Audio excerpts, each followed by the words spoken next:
Nahmaduhu ta'ala wa nasta'inuhu wa nastaghfiruh wa na'udzu billahi min syururi anfusina wa min sayyiati a'malina may yahdihillahu fala mudhillalah wa may yudlil fala hadiyalah asyhadu an la ilaha illallah wahdahu la syarikalah wa asyhadu anna muhammadan abduhu wa rasuluh sallallahu alaihi wa ala alihi wa ashabihi ajma'in amma ba'd.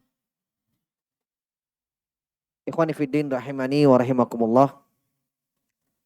Alhamdulillah kita bersyukur kepada Allah Subhanahu wa taala.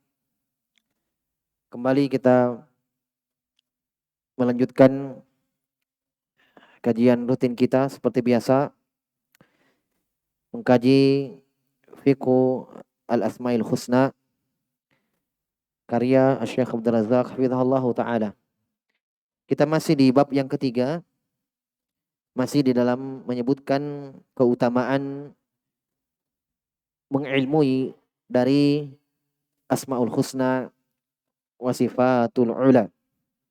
Keutamaan mempelajari atau mengilmui nama-nama Allah Subhanahu wa taala dan sifat-sifatnya.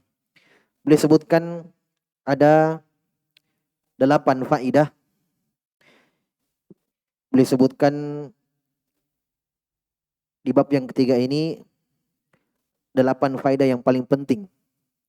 Wa illa faidah-faidah atau kebaikan-kebaikan ketika seorang hamba itu mengenal, mengilmui nama-nama dan sifat-sifat Allah itu banyak.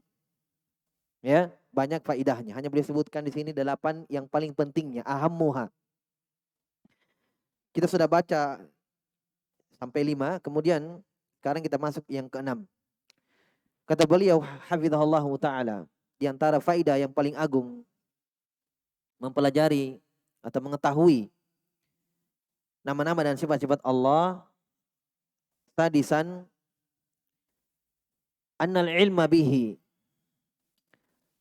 ta'ala aslul asya'i kulliha. Mengilmui tentang Allah. Mengilmui tentang Allah. Ingat, pengetahuan kita terhadap Allah itu hanya sesuai dengan apa-apa yang Allah Subhanahu wa taala kabarkan. Paham ini ya? Makanya dalam Al-Quran kata Allah, wala yuhituna bihi ilma. Mereka makhluk tidak bisa mengihatoh Allah. Ilmu makhluk tidak bisa melingkup Allah. Yang ada adalah Allah melingkup ilmu makhluk. Allah mengetahui seluruh apa yang makhluk tahu. Allah mengetahui seluruhnya tentang makhluk. Kedetailan tentang makhluk. Adapun ilmu makhluk tidak bisa melingkup apa yang Allah ilmui. Apa yang Allah ketahui. Anda paham? Berarti di sini yang Syekh maksud ilmu tentang Allah adalah ilmu tentang diri Allah sesuai dengan apa yang Allah kabarkan dalam Al-Quran. Itu pun, perhatikan baik-baik, itu pun di sini manusia bertingkat-tingkat pengetahuannya. Bertingkat-tingkat pengetahuannya tentang Allah, tanda kutip, tentang apa-apa yang Allah sudah kabarkan untuk dirinya. Tentang dirinya. Yaitu nama-nama dan sifat-sifatnya. Pengetahuan kepada Allah, pengetahuan tentang Allah di tingkatan ilmu para nabi dan rasul beda dengan pengetahuan terhadap Allah Subhanahu wa taala dari selain mereka. Padahal hanya mengilmui nama yang sama. Mengilmui sifat yang sama. Inilah yang dipelajari. Paham? Tapi secara umum nabi dan rasul juga tidak mampu untuk mengetahui tentang Allah kedetailannya. Tidak bisa. Nabi berdoa dan mengakui hal itu. La uhsi sana'an 'alaika anta kama asnaita 'ala nafsik. Saya Allah tidak mampu membatasi pujian terhadapmu. Tidak mampu menghitung-hitung atau membatasi pujian terhadapmu. yang sebagaimana engkau pujikan dirimu dengannya. Nabi akui itu. Setinggi-tingginya Nabi memuji Allah Subhanahu wa taala, sempurna-sempurna pujian Nabi kepada Allah Subhanahu wa taala belum mampu membatasi pujian untuk Allah Subhanahu wa taala. Dalam hadits yang lain doa Nabi yang Syekh sudah sebutkan, bahkan mungkin berapa kali Syekh sebutkan. Ya. As'aluka bikulli ismin huwalak. Doa Nabi, ya Allah, saya memohon kepadamu dengan seluruh namamu. Saya meminta dengan namamu. Dengan nama-nama yang engkau turunkan dalam Alkitab, dalam Al-Quran. Atau dengan nama-nama yang engkau simpan dalam ilmu ghaibmu. Aw ista'sarta fi ilmil ghaibi indak. Dan saya meminta dengan nama-nama yang engkau simpan dalam ilmu ghaibmu. Berarti ada nama yang Allah tidak sebutkan. Maka bagaimana bisa kita katakan hamba bisa mengetahui semua tentang Allah? Ya kan? Tidak bisa. Karena ada nama dan sifat yang Allah tidak sifatkan, yang Allah tidak sebutkan. Bahkan kepada para nabi dan rasul. Berarti kita tidak bisa batasi pujian untuk Allah.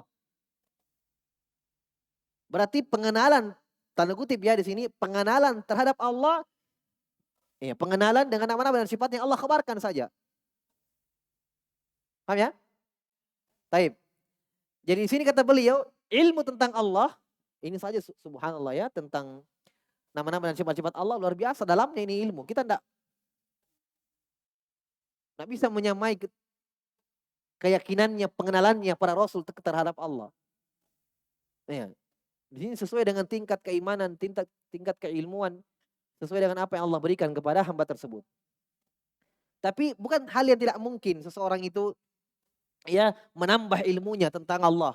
Tidak. Semakin Syekh sudah sebutkan ya dalam mukadimah, semakin dia pelajari tentang Asmaul Husna, maka faidah dan kebaikan-kebaikan dalam hidup hamba tersebut akan semakin baik hidupnya, akan semakin indah hidupnya. Semakin besar maslahat yang didapatkan dalam hidupnya, semakin dia kenal Allah Subhanahu wa taala dari sisi kehidupannya, bertetangga, bermasyarakat, dari sisi hubungannya dengan Allah juga semakin sempurna. Bahkan beliau sebutkan kan, kaidahnya man arafa Allah arafa ghairallah. Iya kan? Siapa yang semakin kenal Allah, dia akan semakin kenal selain Allah. Sudah ya? Disebutkan ucapan itu. Jadi orang yang semakin kenal Allah, dia akan semakin kenal sembahan-sembahan yang disembah oleh manusia selain Allah. Kenapa ada orang-orang yang menyembah selain Allah, malaikat, wali-wali yang dianggap wali? Karena mereka belum mengenal Allah. Jadi makanya mereka tidak kenal ya makhluknya, rendahnya selain Allah. Kenapa? Karena mereka belum mengenal Allah. Makanya kata para ulama, man arafallaha arafa ghairallahi. Siapa yang mengenal Allah, dia akan semakin kenal selain Allah. Dia akan semakin kenal itu Nabi Isa yang dipertuhankan. Ya. Dia akan semakin kenal Abdul Qadir Jailani yang dibesarkan kuburannya, yang diagungkan kuburannya. Dan selainnya dari sembahan-sembahan orang-orang musyrikin. Berhala apalagi? Batu, pohon apalagi? Jelas ya? Baik. Itu sudah berlalu faedah-faedahnya. Kata beliau, jadi ilmu yang keenam ya, ilmu tentang Allah adalah asal dari segala sesuatu. Semuanya, kulliha. Hatta innal arifa bihi, sampai-sampai orang yang kenal Allah, ya, hakikatul ma'rifah, sebenar-benar pengenalan, bukan hanya mengenal oh Allah yang cipta saya, cukup titik, itu belum kenal itu. Ya. Kata beliau, yang kenal Allah dengan hakikatul ma'rifah, atau kita bahasakan innal arifa bihi haqqul ma'rifah, sama. Yang kenal Allah dengan sebenar-benar pengenalan, yastadillu biha, arafa min sifatihi yastadillu bima arafa min sifatihi wa af'ali ala ma yaf'aluhu wa ala ma yusyarri'uhu minal ahkam. Masya Allah. Siapa yang mengenal Allah dengan sebenar-benar pengenalan, dia akan mengambil istidlal. Dia akan mengambil faidah. Dia akan mengambil pelajaran dari apa-apa yang dia kenal tentang Allah, dari sifat-sifat Allah, dari perbuatan-perbuatan Allah. Ya, dia akan mengambil pelajaran dari apa? Dari apa-apa yang Allah lakukan, dari semua perbuatannya. Apa-apa perbuatan Allah? Memberikan hidayah, ya, memberikan idlal kesesatan, memberikan rezeki, mencabut nikmat, memberikan nikmat, ya, seluruh perbuatannya. Biyadikal khair, kata Allah, di tanganmu lah ya Allah segala sesuatu. Engkau sesatkan siapa yang engkau kehendaki, engkau berikan hidayah siapa yang engkau kehendaki. Wallahu yaf'alu ma yasha wa yakhtar. Allah melakukan sesuatu dan memilih sesuatu. Terlalu banyak perbuatan-perbuatan Allah kalau mau dihitung, mau disebutkan semua. Jelas? Dia akan mengambil pelajaran dari situ. Apa-apa yang Allah lakukan, perbuat. Wa ala ma yusyarri'uhu minal ahkam. Dan dari apa-apa yang Allah syariatkan. Buat syariat. Dari hukum-hukum. Hukum sholat, hukum puasa. Ya. Hikmah-hikmahnya subhanallah. Syekh Sa'di punya kitab yang luar biasa. Judulnya Mahasinul Islam. Ya. Di situ beliau urai sedikit dari hikmah-hikmah sholat jamaah, kenapa ada puasa, ada ya sholat jamaah di masjid disyariatkan, kenapa bukan di rumah. Masya itu baru sholat, baru jamaahnya, belum Jumat, belum Id, belum, luar biasa. Hikmah-hikmah yang banyak. Orang kalau berpikir di situ akan kembali kepada nama Allah Al-Hakim. Ya, kembali ke situ. Betul-betul Allah Hakim. Kenapa Allah syariatkan jamaah? Kenapa Allah tidak syariatkan di rumah masing-masing? Selesai kalau di rumah. Masuk waktu sholat, dia iqamah sendiri, dia sholat sendiri, selesai. Kewajiban itu. Tapi bukan hanya sekedar itu yang Allah inginkan. Hikmah di sana. Bertemu sesama muslim, mengucapkan salam. Belum lagi merapatkan soft, ya, semakin menguatkan persatuan ukhuwah.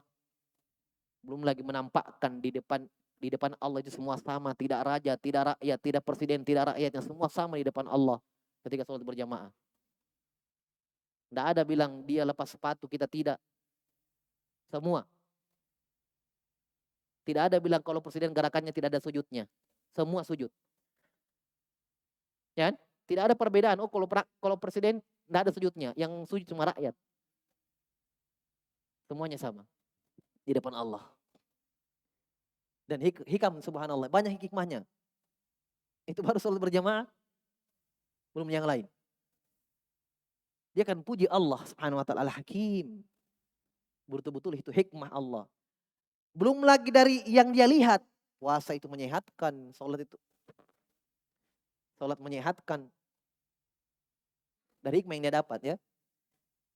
Taib. Jadi di sini kata beliau rahimahullah ta'ala, dia bisa mengambil pelajaran dari semua apa-apa yang Allah syariatkan dari hukum-hukum. Belum lagi hukum warisan. Kenapa laki-laki itu 2 kali lipat bagian perempuan?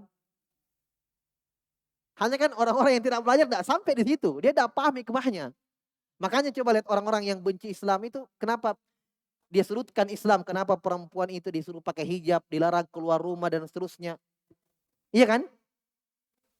Berarti Islam itu mengekang perempuan, membatasi perempuan. Yang mereka gembar-gemborkan apa? Yang mereka keluarkan dan slogan-slogan apa? Ingin menyamakan perempuan dan laki-laki. Padahal Allah katakan apa? Walaysa dzakaru kal untha. Laki-laki tidak sama dengan perempuan kata Allah. Gimana mau disamakan? Perempuan juga harus keluar bekerja. Sama laki-laki, haknya tidak ada. Harus bebas. Ya subhanallah. Itu karena tidak paham hikmah kan begitu. Justru dengan seperti itu keadaannya, itu Islam sangat-sangat memuliakan perempuan. Sebaliknya, kalau kalian mengeluarkan mereka dari rumah, ya harus bebas seperti laki-laki, itu menghinakan mereka. Kan tidak paham hikmah. Makanya orang kalau belajar betul-betul asmaul sifat, nanti akan beliau sebutkan di sini ya, semakin besar keimanannya. Kalau dia paham asmaul husna. Semakin istiqomah, semakin kuat, semakin taib. Li'annahu subhanahu la yaf'alu illa ma huwa muqtadu asma'ihi wa sifati. Ini kata kuncinya ini sebenarnya. Kenapa? Dia bisa mengambil pelajaran yang sangat banyak dari kehidupannya, dari apa yang dia lihat, dari ciptaan Allah semuanya. Karena Allah subhanahu wa ta'ala tidaklah berbuat. Tidaklah berbuat kecuali pasti perbuatannya itu ma huwa muqtadu asma'i wa sifati. Kecuali perbuatan Allah pasti dari kandungan keindahan namanya dan sifatnya. Tidak ada. Pasti kembali kepada kebaikan dan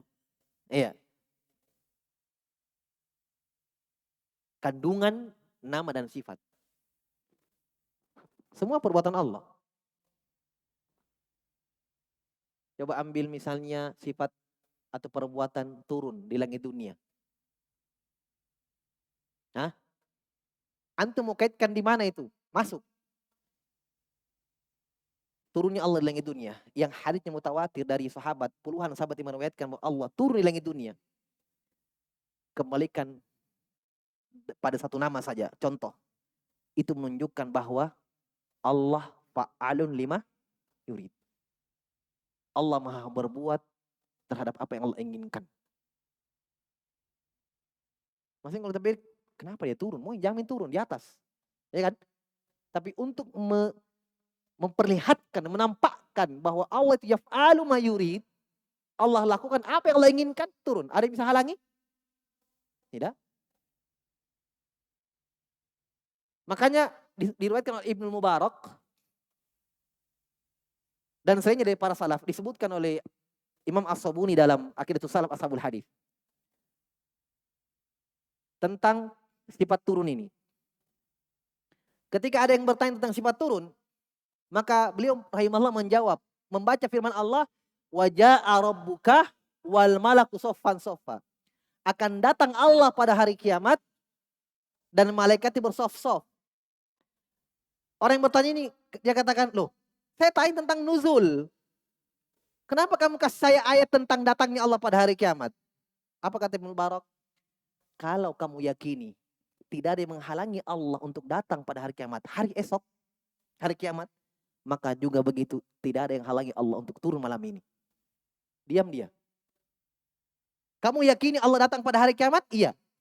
Maka kalau pada hari kiamat nanti tidak ada yang menghalangi Allah untuk datang memberikan hukuman kepada hamba, memberikan keputusan kepada hambanya, maka siapa yang mampu menghalangi Allah turun malam ini? Terdiam dia. Siapa yang menghalangi Allah? Jelas ya? Nah, itu satu. Belum dari yang lain. Kudroh, kemampuan. Subhanallah, itu dari satu perbuatan. Makanya saya katakan, tidaklah perbuatan Allah, satu perbuatan Allah, kecuali pasti kembali kepada kandungan namanya dan sifatnya. Itu jelas. Wa af'aluhu da'iratun bainal adli wal fadli wal hikmah. Dan perbuatan-perbuatan Allah dairah, berputar pada keadilan dan keutamaan dan hikmah. Itu jelas. Jadi tinggal antum melihat saja. Ketika Allah lakukan hal yang baik di sisi kita, ingat ya, di sisi kita. Adapun di sisi Allah semua perbuatannya baik. Allah memberikan musibah si fulan, Allah menyesatkan si fulan, Allah memberikan hidayah si fulan, semua baik di sisi Allah. Adapun baik buruknya itu di sisi makhluk yang terlihat. Al-Maqdur, yang tercipta. Paham? Semua asar atau semua hal-hal yang Allah Subhanahu wa taala takdirkan, Allah lakukan, ya, baik atau buruk, akan kembali kepada dua. Kalau bukan adilnya Allah, maka itu keutamaan Allah. Fakot, cukup, itu saja. Allah sesatkan Fir'aun, adilnya Allah. Allah beri hidayah kepada Salman Al-Farisi, Fadl Allah.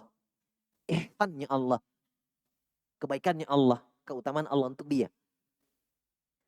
Allah sesatkan Abu Talib. Tidak diberi hidayah. Adilnya Allah. Allah sesatkan Abu Lahab. Adilnya Allah. Allah sesatkan Qarun. Adilnya Allah. Allah berikan hidayah kepada Umar. Masuk Islam. Fadlnya Allah. Ihsannya Allah. Itu saja dua. Berputar. Perbuatan Allah. Kalau bukan adilnya Allah. Ihsannya Allah. Beliau bahasakan sini. Fadl. Keutamaan Allah. Jadi semua kebaikan. Semua perbuatan Allah baik. Kan begitu. Itu keyakinan seorang mukmin, seorang muslim. Jadi berputar pada al-ihsan dan fadl. Afwan. Al-ihsan dan adl. Kebaikan dan keadilan. Jelas ya? Dan hikmah. Jelas. Walidzalika. Oleh karena itu la yusyarri'u minal ahkam. Bisa antum baca la yusyra'u minal ahkam sama. Tapi kalau yusyarri'u kita pakai ada pelakunya, fa'ilnya Allah. Tidaklah Allah yusyarri'u minal ahkam, mensyariatkan hukum-hukum. Hukum apa saja? Hukum syariat, hukum syar'i, salat, puasa, zakat, haji, umroh, ya, warisan, semuanya hukum-hukum. Ya, wajibnya sunnahnya, kenapa ini wajib, kenapa itu sunnah? Ya, kenapa ini mubah, kenapa haram, makruh dan seterusnya. Tidaklah Allah syariatkan satu hukum illa kecuali ala hasabi maqtadahu hamduhu wa hikmatuhu wa fadluhu wa adluh. Kecuali pasti sesuai dengan kandungan pujiannya, hikmahnya Allah, dan keutamaan Allah dan adilnya. Subhanallah. Saya langsung teringat di kepala saya tentang hadits siwak. Kata Nabi, laula an asyukku ala ummati la amartum bis siwaki inda kulli shalah. Seandainya tidak memberatkan umatku, saya akan perintahkan mereka bersiwak setiap kali sholat. Coba Allah wajibkan siwak, ikhwan. Bagaimana kira-kira? Setiap kali sholat harus dapat siwak. Untuk mau cari itu batang kayu yang siwak, cari. Wajib. Kalau diwajibkan. Nabi katakan, seandainya saya tidak khawatir memberatkan umatku, saya wajibkan di siwak. Setiap kali sholat. 5 kali sehari. Bahkan bukan. Setiap kali mau sholat 5 waktu. Dan sunnahnya. Harus bersiwak. Setiap kali mau sholat. Kata ulama, sholat itu sholat wajib dan sunnah. Seperti wudhu. Wajib, sholat sunnah, wajib. Ya harus juga wudhu ketika sholat sunnah. Tidak bisa sholat sunnah tanpa wudhu. Hanya Nabi tidak wajibkan. Kenapa hikmahnya? Berat untuk umat. Itu hukum ya, sunnah hukumnya. Taib. Masih banyak hikmah-hikmah yang ada. Fa akhbaruhu kulluha haqqun wa sidqun. Kabar-kabar Allah semuanya itu jujur, benar dan jujur. Ya. Wa awamiruhu wa nawahihi kulluha adlun wa hikmah. Perintah-perintahnya, larangan-larangannya, semuanya keadilan dan hikmah. Tidak ada yang salah dalam perintahnya, tidak ada yang salah dalam larangannya. Ini sudah kita bahas dalam kaidah fikih yang kita sudah khatamkan di sini. Kaidah pertama awal-awal kaidah disebutkan bahwa syariat Islam itu datang ya memerintahkan pasti maslahat. Yang dilarang pasti buruk. Ya. Oh Ustadz, kan ada manfaatnya kadang dilarang. Iya betul, ada manfaatnya tapi pasti keburukan lebih banyak. Makanya haram. Makanya khomer dalam Al-Quran Allah sebutkan, iya. Wa ismuhuma akbaru min naf'ihima. Khomer. Ada kebaikannya, bahkan Allah sebutkan dalam Al-Quran. Tapi ismuhuma, kejelekannya, dosanya, akbaru, lebih besar min naf'ihima, dari manfaatnya khomer. Haram. Karena kaidah syariat asalnya adalah datang untuk menciptakan maslahat dan memperbanyaknya, dan datang untuk menghilangkan mudarat atau menguranginya. Itu Islam. Makanya datang semua menyelisihi perkara-perkara jahiliyah. Tapi apa yang bukan mudarat di zaman jahiliyah tetap diterapkan di dalam Islam. Kenapa? Karena Islam hanya untuk mewujudkan maslahat dan menghilangkan mudarat. Paham? Jadi apa yang tidak diharamkan dari Islam, yang dimana ada perkara-perkara itu pada orang-orang yang sebelum Islam, tetap ada. Tapi yang Allah haramkan dari orang-orang jahiliyah dihapus, Islam datang, itu pasti buruk. Ya, pasti buruk. Contohnya dalam masalah adat, ya, dalam berpakaian misalnya, banyak yang hal-hal yang mereka pakai tidak diharamkan oleh Islam. Sorban misalnya, ya kan? Sebelum Islam datang, orang jahiliyah juga pakai sorban. Orang-orang Arab yang mereka menyembah mungkin berhala, tapi pakai sorban juga. Ya kan? Sebelum Nabi diutus jadi Rasul, sudah pakai sorban. Ada kain yang mereka lilit di kepala mereka yang namanya sorban. Imamah kalau kita. Sorban kalau kita, imam orang Arab bilang. Islam datang tetap mentakrir itu. Tidak diharamkan itu. Kenapa? Ya, tidak ada mudaratnya. Kan begitu kan, mubah. Tapi coba, tabarruj dilarang. Jahiliyah punya. Merampas harta orang tanpa hak. Mencuri, merampok, mereka punya. Diharamkan. Ya, karena kenapa? Semua mudarat itu. Mafsadah. Dihilangkan. Paham? Yang paling mafsad di sisi mereka apa? Dari kerusakan. Yang paling rusak. Kesyirikan. Dihilangkan. Bahkan Nabi dalam hadits mengharamkan semua wasilah-wasilah kepada kesyirikan. Dilarang menyalakan lampu di atas kuburan. Dilarang membangun kuburan. Menjadikan masjid. Bahkan dalam hadits dilarang memberikan kain di atas kuburan. Sekitar. Dilarang kasih lampu, cahaya-cahaya. Baik dari lilin, dari pelita, dari lampu listrik, dilarang. Memberikan cahaya di atasnya.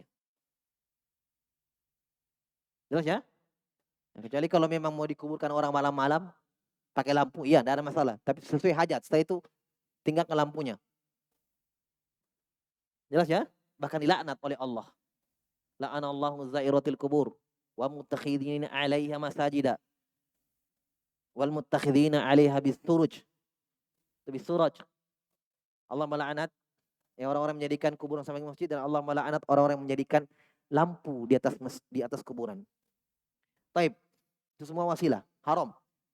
Walihada, oleh karena itu, fa innal abda idza tadabbara kitaballahi wa ma ta'arrafa bihi subhanahu ila ibadi ala alsinati rusulihi min asma'ihi wa sifatihi wa af'alihi wa ma nazzaha nafsahu anhu mimma la yanbagilah wa la yaliqu bih subhanahu tadabbaru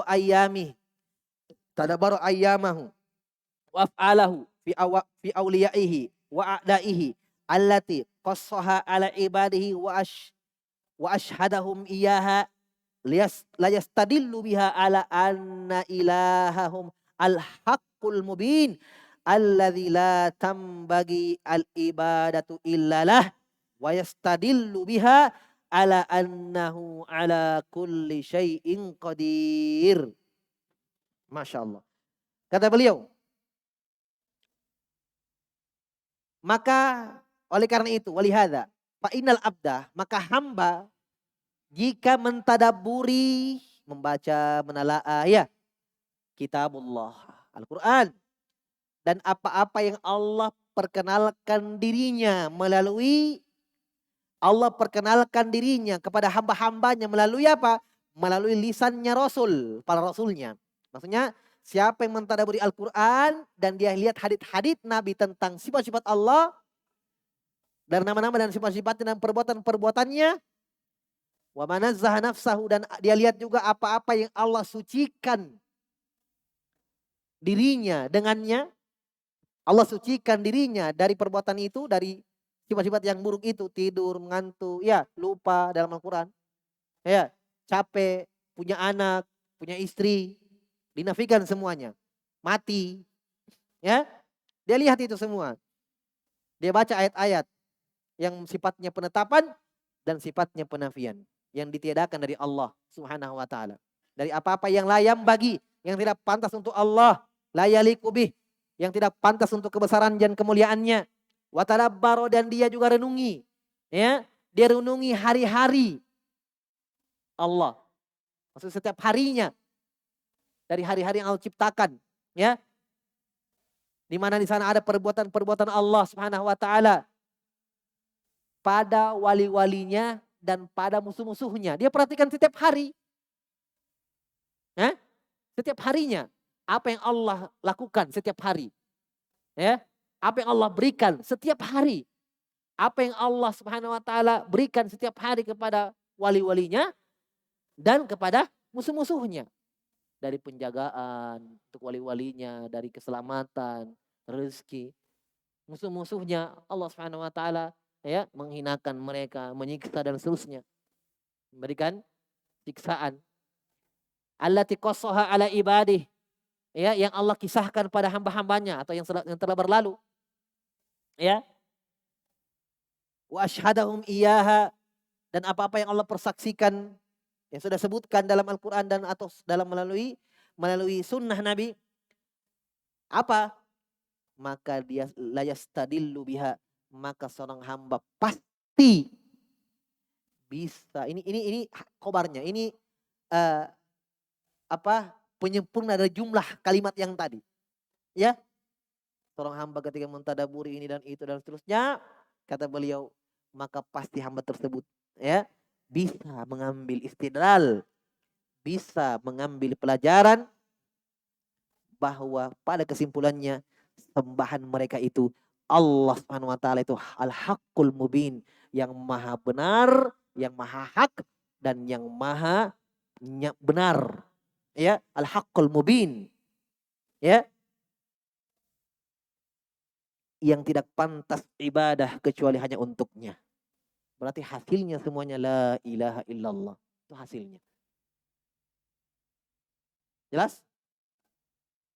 Semua apa kita ambil, kita mau masuk dari arah mana, dari arah nama-nama yang mana, atau sifat yang mana, akan kembali kepada memuji Allah, bertakbir memujinya. Yang hasilnya adalah betul-betul tidak ada sembahan yang benar sama kecuali dia. La ilaha illallah. Di situ arahnya. Itulah buah dari pengenalan, ikhwan. Itulah hikmah yang paling agung kenapa Allah perkenalkan dirinya. Supaya jelas bagi kita bahwa betul-betul la ilaha illallah. Ya kan? Di situ aja. Karena beliau sudah jelaskan, ucapan Ibnu Qayyim sudah sebutkan bahwa akan semakin besar penghambaannya kepada Allah. Iya, ketika dia kenal Allah Subhanahu wa taala. Taib. Dia akan mengambil pelajaran bahwa Allah Subhanahu wa taala itu maha mampu terhadap segala sesuatu. Wa annahu bikulli syai'in alim. Dia akan mampu mengambil pelajaran bahwa Allah Subhanahu wa taala maha mengetahui segala sesuatu. Wa annahu syadidul iqab, bahwa Allah Subhanahu wa taala keras siksaannya. Wa annahu ghafurur rahim, bahwa Allah itu maha mengampuni lagi maha menyayangi. Wa annahul azizul hakim. Ya, bahwa Allah itu maha perkasa lagi maha bijaksana. Wa annahul fa'alu lima yurid, bahwa Allah itu subhanahu wa ta'ala maha melakukan apa yang Allah inginkan. Wa annahu alladhi wasi'a kulla syai'in rahmatal wa ilma, bahwa rahmat dan ilmu Allah melingkup segala sesuatu. Wa anna af'alahu kullaha dairatun bainal hikmah war rahmah wal adil wal maslahah, bahwa dia akan tahu bahwa Allah, perbuatan-perbuatan Allah itu semuanya berputar pada hikmah dan rahmat dan adilnya dan kemaslahatan. La yakhruju syai'un minha an dzalik. Tidak ada perbuatan Allah yang keluar dari situ. Berputar pada dua saja. Perbuatan ihsannya Allah, kebaikan Allah dan adilnya. Tidak ada yang keluar. Fa idza tadabbarul abdu dzalik, maka ketika hamba mentadaburi perkara itu, menelaah perkara itu dengan baik, awrasahu wala raiba ziyadatan fil yaqin. Ya, wa awrasahu wala raiba ziyadatan fil yaqin wa quwwatan fil iman wa tamaman fit tawakkuli wa husnal iqbali 'ala Allah. Pada akhirnya kata beliau hafizahullah, seorang hamba ketika mentadaburi perkara itu pasti dan pasti Allah wariskan kepadanya tanpa ragu. Apa yang Allah wariskan kepadanya? Hamba tersebut ziyadatan fil yakin, bertambah dalam keyakinannya, bertambah kekuatan imannya, kuatan fil iman, dan semakin bertambah tamaman kesempurnaan dalam tawakalnya, dan semakin bertambah pula ya iqbalnya ala Allah, menghadapnya dia kepada Allah semakin sempurna penghambaannya. Itu hasilnya. Jelas ya? Ini wadih, jelas ini. Taib. Yang ketujuh. Sabi'an. Anna ma'rifatallah wa ma'rifat asma'ih wa sifatih tijaratan rabihah. Masya Allah. Yang pedagang perhatikan. Kata beliau, mengenal Allah, mengenal nama-nama dan sifatnya adalah tijaratan, perdagangan yang untung. Tidak ada ruginya. Antum penjual apa? Pasti ada ruginya. Ya. Nah, ini untung semua. Tidak ada kembali modal. Hah? Untung. Rabihah. Tapi tidak gratis. Tidak ada gratis. Ada yang dikeluarkan ikhwan. Waktu. Hah? Harta juga keluar. Pulpen, buku, bensin. Hah? Tidak gratis. Tunggu langsung paham. Hah? Tidur, bangun, langsung jadi. Mimpi. Hah? Ilmu laduni. Apa Nabi Khidir kok? Tidak ada sudah. Tidak ada lagi ilmu laduni. Antum tahu ilmu laduni dari mana diambil? Ketika Allah menyebutkan tentang Nabi Khidir. Allah katakan dalam Al-Quran, wa'allamnahu min ladunna ilma. Kami ajarkan dari sisi kami, ladunna ilma. Oh, ilmu laduni. Langsung tahu. Ya, itu ilmu laduni. Dari situ diambil. Taib. Ini perdagangan. Makanya Allah katakan perdagangan. Sebab ada yang tertukar. Ada yang dikeluarkan, ada yang didapatkan. Jelas? Wa min arbahiha sukunun nafsi. Dari keuntungan yang paling untung. Maksudnya di antara keuntungannya. Ya, di antara keuntungan mengenal nama-nama Allah dan sifat-sifatnya adalah sukunun nafsi.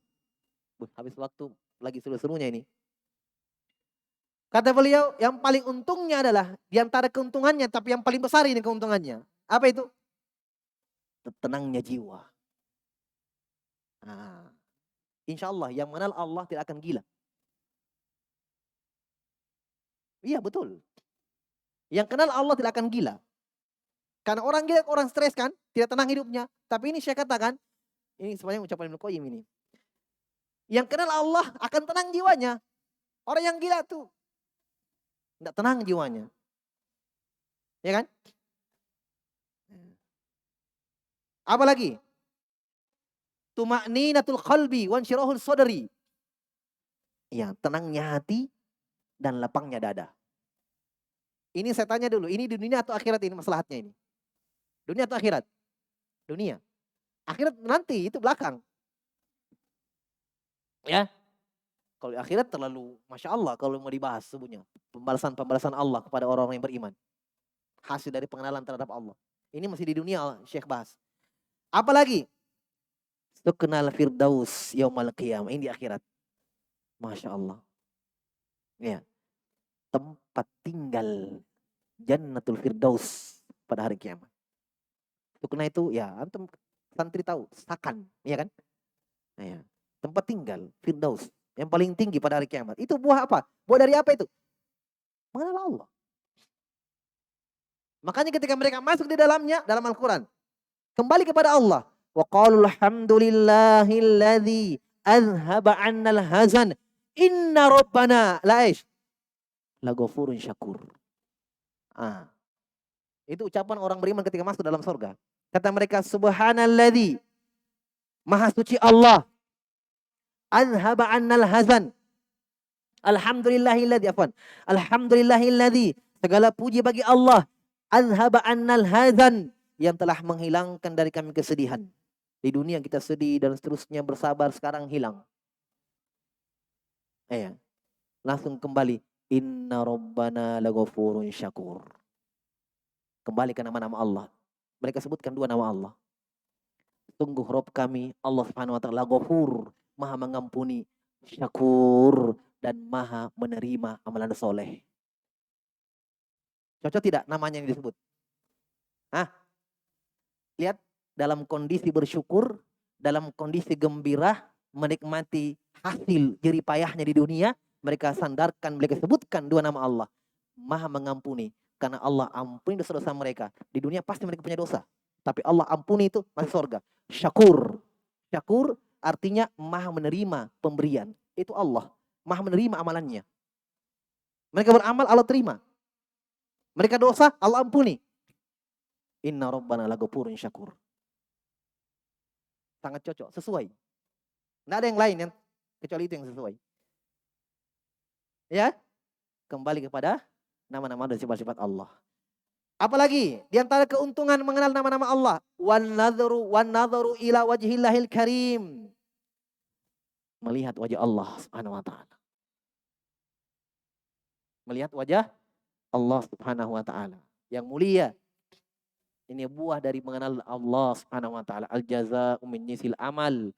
Dia belajar, dia menuntut ilmu, ya, mengharapkan wajah Allah, ikhlas, bukan untuk dipuji, bukan untuk mendapatkan ketenaran, masyhur, terkenal, dan seterusnya. Diharapkan wajah Allah, al jaza' min jinsil amal. Pada hari kiamat Allah perlihatkan wajahnya. Karena itu yang dia cari. Ya. Dia bukan cari ridho manusia. Dia bukan cari pujian manusia. Betul-betul diharapkan mencari wajah Allah, diberikan wajah, diperlihatkan wajah Allah. Al jazaa'u min jinsil amal. Innamal a'malu binniyat wa innamal likulli imrin ma nawa. Seorang akan mendapatkan sesuai apa yang dia niatkan. Dia niatkan wajah Allah, diberi. Diperlihatkan. Ya, diizinkan oleh Allah. Wal fauzu biridhah. Dia akan beruntung bahagia mendapatkan ridho Allah. Wa najah, dan keselamatan min sakhatih, dari murka Allah, wa azabih. Masya Allah. Beliau sebutkan di dunia tadi tenangnya jiwa, lapang dada. Setelahnya di akhirat semuanya. Ya. Wal qalbu, Masya Allah. Beliau urai lagi. Dan hati itu, jadi dia selamat dari siksaan dan murka Allah ya. Ini diantara, apa tadi ini? Diantara keuntungan apa? Keuntungan mengenal Allah melalui nama-nama dan sifatnya. Wal qalbu, hati itu, kata beliau, idza tuma'anna, kalau sudah tenang, ya, bi anna Allah wahdah rabbuhu wa ilahuhu ma'budun wa malikuhu wa anna marji'ahu ilaihi wa husna iqbaluhu alaihi wajadda wajtahada fi naili mahabihi warraghabai ilaihi wal amalu bima yurdihi. Perhatikan. Terakhir kata beliau, hati itu kalau dia sudah tenang, ya, dia sudah tenang, dia yakin betul, percaya dengan percaya, sepercaya-percayanya, yakin dengan seyakin-yakinnya bahwa apa? Allah semata-mata Robnya. Allah sembahan yang satu. Robnya, sembahannya, ya, ma'budnya, ya, yang diibadahi, penguasanya Allah. Dia yakin betul ini, tidak ada keraguan di situ. Apa kalau tanggal 25 Desember tidak ada yang ikut-ikut? Karena dia yakin Nabi Isa bukan sembahan. Kenapa mau ikut-ikut? Kenapa mau bantu-bantu di situ? Tidak ada. Ya, dia yakin apa yang mereka sembah itu bukan sembahan. Allah sembahan saya. Langsung lakum dinukum waliyadin kalau itu. Mau bantu-bantu. Ucapkan selamat. La. Lakum dinukum waliyadin. Selesai. Dari sini keyakinannya. Dia yakin Allah yang dia sembah, Allah yang atur dia, penguasanya Allah. Dan dia yakin bahwa kembalinya akan kepada Allah juga. Wa anna ila rabbikal muntaha. Akan kepada Allah kalian kembali. Akhir perjalanan kepada Allah. Apa hasilnya? Hasuna iqbalu. Maka akan semakin indah penghambaannya kepada Allah. Menghadapnya dia kepada Allah betul. Ya. Menghadapnya dia kepada Allah, perjalanannya kepada Allah semakin cepat dan lurus. Semakin kuat, istiqomah. Wajadda, dan dia semakin bersungguh-sungguh, semakin semangat, bertambah semangatnya. Ya. Untuk mendapatkan cinta Allah. Binaili mahabbihi. Ya. Dan semakin warragaba ilaih, semakin betul-betul ya mengharap, semakin betul-betul mengharap perjumpaan dengan Allah, semakin mengharap kebaikan dan ridho Allah, semakin mengharap kepada Allah, ragaba ilaih ya, wala amala bima yurdih, dan semakin kuat kesungguhannya dalam beramal mengejar apa yang Allah ridho untuknya, apa yang Allah ridhoi. Ini hasil dari semua dari mengenal nama-nama Allah dan sifat-sifatnya. Kita kasih habis ya. Sudah. Terakhir. Taminan. Yang ke-8. Anal ilma bi asma'illahi wa sifatihi huwal waqi minaz zalali wal muqilu minal atharati wal fatihi li babil amal. Kata beliau, saya terjemahkan dulu supaya jangan terlalu panjang. Ilmu tentang nama-nama Allah dan sifat-sifatnya adalah penjaga, waqi. Penjaga dari apa? Dari zalal, ketergelinciran. Maksud namanya penyimpangan, bid'ah, apalagi kesyirikan. Dan yang menjaga seorang dari asarat, dari kekacauan. Menjaga seorang dari apa? Dari hal-hal yang membuka pintu-pintu angan-angan yang panjang. Orang kalau kenal Allah, dia pelajari nama-nama dan sifat-sifat Allah, tidak akan panjang angan-angannya. Mau ini, mau itu. Udah terlalu menghayal dia. Kita kayak di rumah ada kosong menghayal lagi. Bagusnya kalau bagus ini ikut apa? Selalu menghayal kita kan? Panjang angan-angan, panjang. Pikir masa depan lah, inilah, itulah. Bagus angan-angan kalau angan-angannya akhirat. Tapi cuma perkara-perkara dunia. Tapi kalau dia kenal Allah Subhanahu wa taala, tidak ada. Dia akan buka pintu panjangnya angan-angannya. Wal mu'inu ala sabr. Mengenal ilmu nama-nama dan sifat-sifat Allah akan membantu. Dia pembantu, pendorong untuk bersabar. Itu jelas ya? Masya Allah, jelas ini. Kembali kepada takdir dan seterusnya. Wal mub'idu anil khumul. Dan dia adalah hal yang menjauhkan kita dari al-khumul wal kasal. Dari tinggal diam, tidak kerja apa-apa, dan rasa malas. Khumul dan kasal itu mutakorib maknanya. Khumul itu tinggal, tidak ada kegiatannya, kosong. Al-kasal malas. Sudah faedahnya, kata Nabi ihris ala. Saya sebutkan. Ihris ala ma yang fa'uk. Wasta'in billahi wala ta'jaz. Kan kembali ke situ. Pengenalan kepada Allah. Harus konsekuensinya bersemangat. Wal muraggibu fi ta'at wal qurb. Mengenal atau ilmu tentang nama-nama dan sifat-sifat Allah adalah muraggib, pendorong seorang hamba untuk apa? Ta'at, kepada ketaatan, dan qurb, pendekatan diri kepada Allah. Wal murahibu minal ma'asi wa dzunub. Ilmu tentang nama-nama dan sifat-sifat Allah adalah murahib. Apa itu murahib? Yang membuat kita takut. Kalau kita sabarkan yang kalau saya bahasakan bebas, dia nggak takut kita. Takut. Iya. Yang membuat orang takut dari maksiat dan dosa. Apa itu?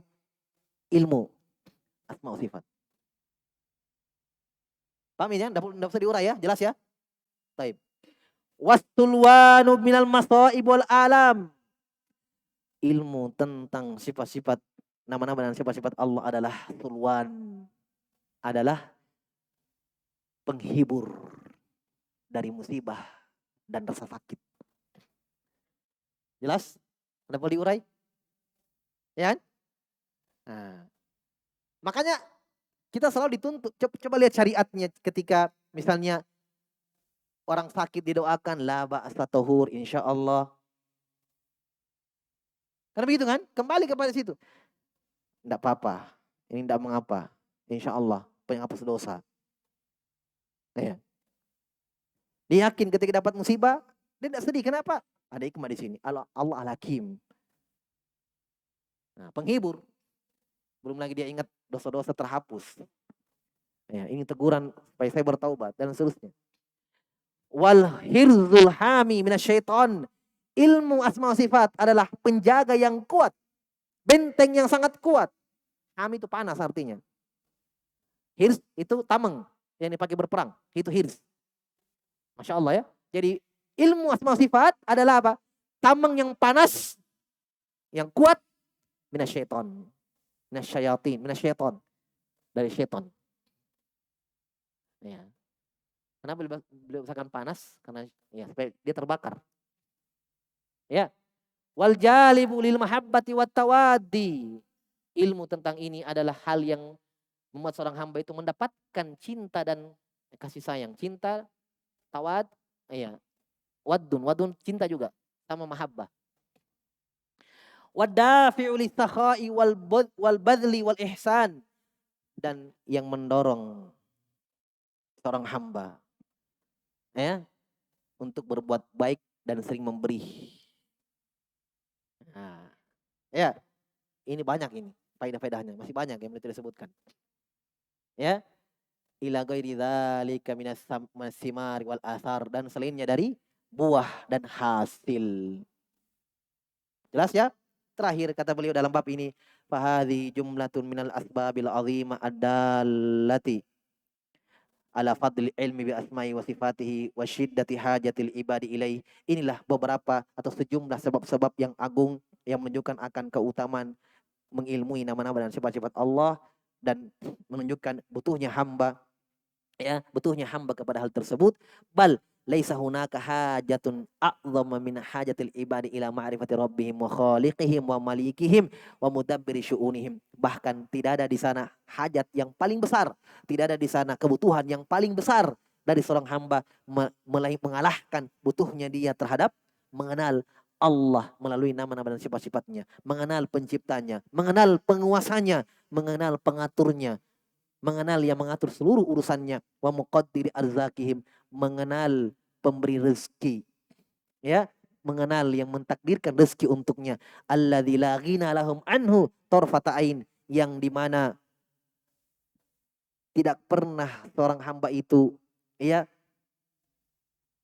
tidak butuh kepada Allah tarfata ain, walaupun dalam sekejap mata selalu butuh kepada Allah. Wala salaha lahum wala zakaa illa bima'rifati wa ibadati wal imanu bihi. Kata beliau, tidak ada kebaikan untuk mereka para hamba dan tidak ada kesucian untuk mereka kecuali dengan mengenal Allah dan menghambakan diri kepada Allah dan beriman kepada Allah wahdahu subhana. Walihada, oleh karena itu, fa inna hadzal abdi minas salahi wastihqaqihi minal madhi wassana innama yakunu bihasabi ma'rifatihi bi rabbih subhana wa amalihi bima yurdihi yuqarribu ilaihi min sadidil aqwali wa salihil a'mal. Terakhir kata beliau, oleh karena itu bagian hamba, bagiannya besar atau sedikit bagiannya ya, dengan kebaikan, haknya dari kemaslahatan, solah kebaikan ya, pujian ya, itu disesuaikan besarnya pengenalannya terhadap Allah. Itu aja. Kebaikan, ketenangan, kebahagiaan, besar atau kecil, berbanding lurus dengan seberapa besar dia kenal Allah. Itu aja, titik. Nggak usah pergi jauh-jauh. Ya, la tadzabu ba'idan. Kesimpulannya di situ. Mau bahagia, mau tenang hidup di 3 alam, dunia, alam barzakh dan akhirat, ini jalannya. Kenali Allah Subhanahu wa taala. Jadi kata beliau, bagiannya hamba itu besar atau kecil, dari kebaikan itu, dari kemaslahatan itu sesuai bihasabi ma'rifati, sesuai dengan ilmu dia terhadap Allah. Dan sesuai dengan amalannya terhadap apa-apa yang Allah ridhoi. Dari lurusnya ucapannya dan amalan solehnya. Wallahu taala alam bisawab. Ini sebahagian dari faedah-faedah yang boleh disebutkan dari mengenal nama-nama dan sifat-sifat Allah Subhanahu wa taala. Ya, kita akan masuk di bab yang kelima. Di sini bab tentang kandungan-kandungan nama-nama Allah dan asarnya dan seterusnya kita akan baca pada pertemuan selanjutnya. Naktabi hadzal qadar. Subhanakallahumma hamdik, asyhadu an la ilaha illa anta, astaghfiruka